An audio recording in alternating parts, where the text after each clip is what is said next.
I have several things. We're going to start with the drawing board, which is right here.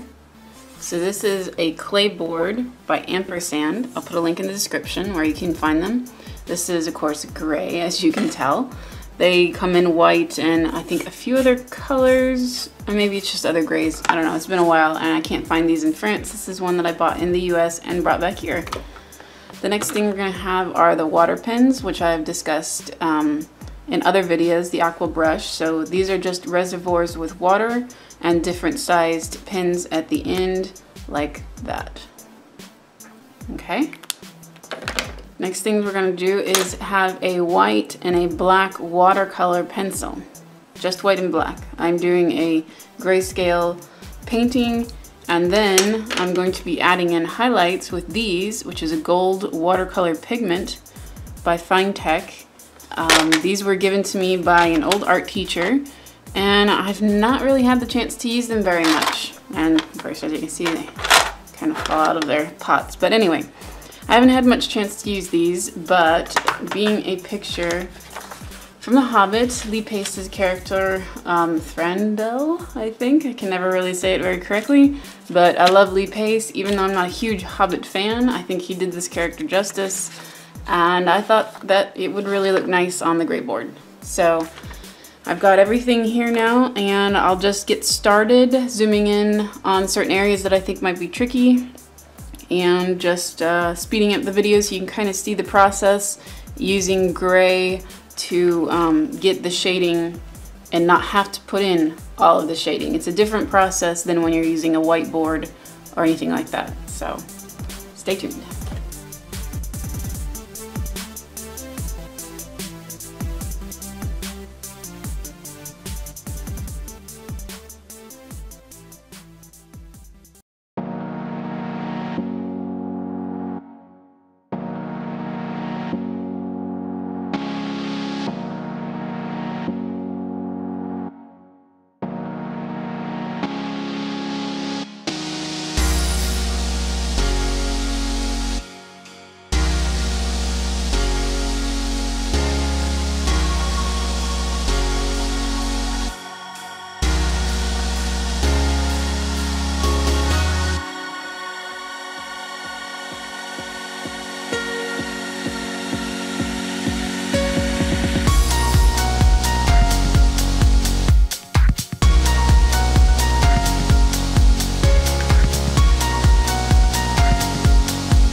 Okay, so what I've done now has dried, and you can see now it's not so shiny in the video.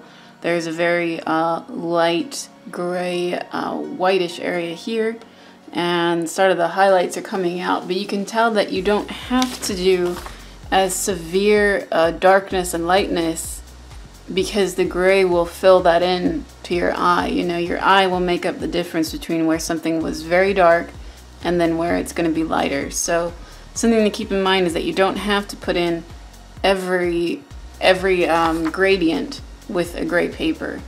So I'll just keep going.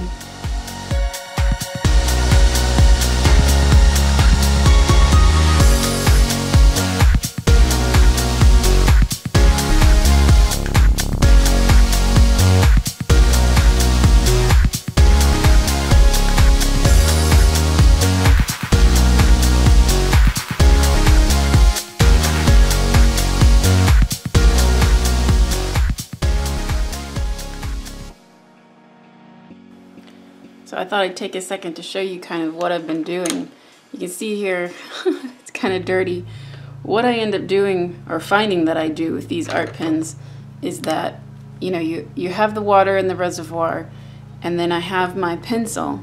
So sometimes what I'll do is that I'll take the pigment directly from the pencil, very lightly, and then start diluting it on my hand a bit, and then putting it on the painting. So I'm using my hand as the literal palette versus using an actual palette. I don't know if this is better or worse. It works for me. So, you know, if you start doing something weird and you think that, oh no, most artists don't do that, problem is that it's probably working for you. So stick with it and don't worry about what other people might be thinking if they ever found out your dirty little secret. And mine is that I literally use my hand as a palette. So maybe other of you do that too. So if you do, let me know. I'd be very curious. But especially with these pens, the water pens, I've noticed this is something I start to do. Now, you wouldn't have to use pencils for this project. You could use regular watercolor, you know, pots and stuff. I just really enjoy having a pencil. It's much more lightweight. I can control better how much paint I'm taking off. Where sometimes with a pot, once you get the water in it, it becomes saturated and the paint starts to melt, and I don't know, just find it more annoying. So I started to use pencils more than the watercolor pots personally. But again, do whatever you feel comfortable with. But the method I'm using now is taking the paint directly from it and then diluting it on my hand and then putting it on, or drawing directly on it and then spreading it around. So if you're curious on how suddenly there's paint on the picture that you didn't see me put down, that's why.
So here we are now.